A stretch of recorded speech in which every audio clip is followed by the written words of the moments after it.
اینجا این برادران ما جمع شدن که دعوت کنن برای چی؟ برای که آزادی ملت ما بردم شود. همه خلق ما تاجیکان چیکار کنن؟ با خبر شون که ملت تاجیکی ما خار شده است در شهر روسیه. نه اینکه وابسته به این نگاه کنین که هر یک برادر ما از این رژیم افتریتری بیزار است. هیچ یگان انسان این را نمیخواهد، ولی مجبور هستند که چیکار کنند؟ خب میکنند. اگر که والله خب نکنند، اگر یک سخن بزیدی این رژیم بگویند، آنها میترسند که بله به تاجیکستان چیکار کنند؟ بله به تاجیکستان رفتن به آنها خلل میرسانند. آنها باوری ندارند که حتی با ایرپورت تاجیکستان وارد شده میتوانند. شما ببینید برادران عزیز، با ما چیکار میکنند؟ برای یک سخن آزاد گفتن ما، برای یک سخن گفتن ما که ما نمیخواهیم این رژیم افتریتری را، ما نمیخواهیم این را، ما میخواهیم آزادی به ملت تاجیک، ما میخواهیم آزادی به محبوسانی که در کنج محبوس زندان شدند. شما ببینید که این جوانان همه یک علمی عالی دارند، همه مکتب میانه و انستیتوت‌های عالی را تمام کردند و اما در کجا هستند؟ در مهاجرت هستند، در مهنتکاری هستند. ما تاجیکان همه چی شدیم؟ چی شدیم؟ کی بودیم و چی شدیم؟ ما تاجیکان خار شدیم. ولی من باوری دارم که اگر یک سال دیگه یا 2 سال دیگه یا 10 سال دیگه همین خیلی دوام کند، ما ربا میشیم، ما بر این بندهان همین ملت میشیم. یک ویتنام، یک ملت دیگه که روسی را نمیداند، ما در پی دست آنها غلام هستیم. این چی تاجیکی ماست؟ برای همین ما تاجیکان چیکار کردیم؟ در این شهر اینجاها مهنتکار هستیم. اگر که پادشاه عادل می بود، میگن که در تاجیکستان هست که پادشاه سایه خداست. همین سایه خدا این را گفته می شود. حتی رسول اکرم صلی الله علیه و سلم را سایه خدا نمی گفتند مردم. برای همین شما ببینید که هر یک جوانی میبیند در اینجا چیکار میکند؟ مبدل میشود و گوش میکند در این سخنهای شیرینی که مردم در اینجا گفته ایستادند.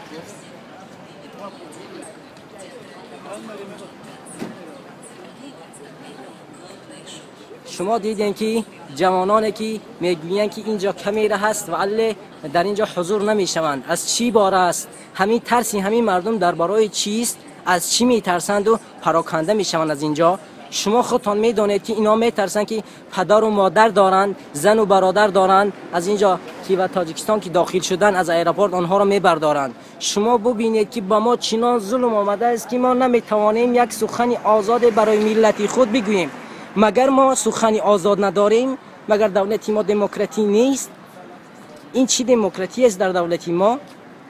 مگر همچنان دموکرات هست در تاجیکستان ما؟ این قانون کانستیتوسیون تاجیکستان چه خیلی قانون است.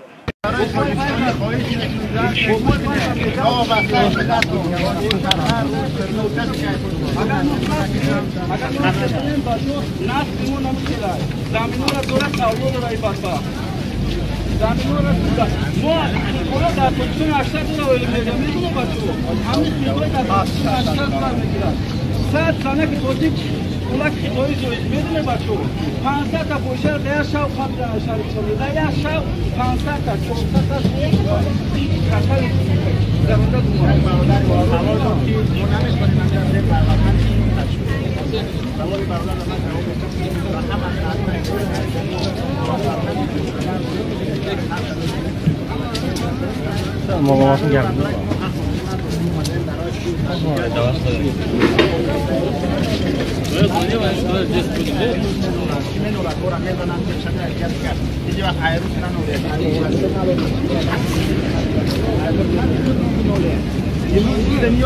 دنیا مثل یک بازار هر کس میخواد که موقع خودش واسه کنه درست است یا بازار میل هر بازار سازد یک نیمه داره هر کس میخواد دست خودش شو هیچ وقت فاکتور نمیشه اصلا در خفاف نبود بر خود معمولی کنه یا که کجاست میشنم که مردم خلاصون نکنه تو خلاصون میشنم که مردم آمریکا هر کس خودش کنه برادران خفاف سازد باشه فکری خاص نکنیم تو خط خیمورا نمیکنه برادر کی سوال داشت برای چی ما در این جگه میزنیم برای چی ما جنگوی غرب جنگوی فوبی جنگوی بلوغ نشان داد ما متحد نیستیم کسی نخواست دفاع غرب کنه کسی نخواست دفاع فوبی کنه کسی نخواست دفاع بلوغ کنه برادر برای کمون وقت نمیکنیم در وطن خودمون میذاریم که ما سرزن باشیم متحد باشیم نه وابسته که ملت چیه دین چیه مذهب چیه فرق ندارد تاتار روسی قربت کسی هست نیست تاجیکستانی باید یک گپا در بین خودم باشه ملت چی مذهبی باید نباشه همون وقت ما میتونیم که